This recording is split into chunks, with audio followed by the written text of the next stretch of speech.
Migrants using the Ferromex trains, also known as La Bestia or the Beast, to enter the country isn't necessarily new.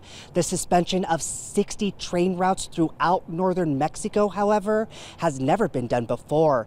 And any closures to these routes can mean big trouble for Arizona and the rest of the country. A disruption there in trade and the flow of goods between our country and yours, and specifically Arizona, would mean a hit on about a third of you guys' imports. This is one of the main reasons why Ana Gutierrez, a labor and foreign trade expert, says transporting goods is vital for both the U.S. and Mexico. The impact on both sides, right? On the side of what you consume and what you use in your production system, and how much consumption from Mexico you're going to have guaranteed for what you produce in your economies. One of Ferromex's train routes runs through Nogales, Mexico into Nogales, Arizona, where those goods are then distributed across Northern America. The mayor of Nogales, Jorge Maldonado, says he is hearing the main problem is in other areas along the border for now, and is thankful Nogales hasn't seen the troubles on this scale. This is always linked, right? You know, the economy is linked with migration, is linked with the binational community. According to Ferromex in a statement released this afternoon, quote, the company is working to restore rail traffic while putting a priority on the safety of migrants.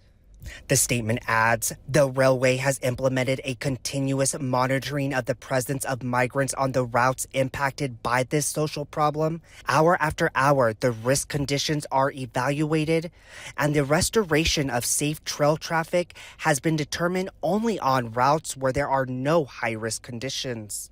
The value chains and the production chains, not only in the auto sector, but in most manufacturing plants, they are deeply linked. When you stop something in one of them, you have an impact on the rest of them. And Mexico is a very important provider for all of these value chains, for all of these production chains. Even though some of the suspensions have been lifted, Gutierrez says even the slightest closure or delay can cause a domino effect and impact the flow of goods between both countries. It's temporary, these sort of blockages or pauses in commercial exchange, but they for sure have possibility to have a more lasting impact that goes further than just the day or the week or the month that these trades were stopped. Mayor Maldonado tells me he'll keep monitoring the situation and talk with officials as needed.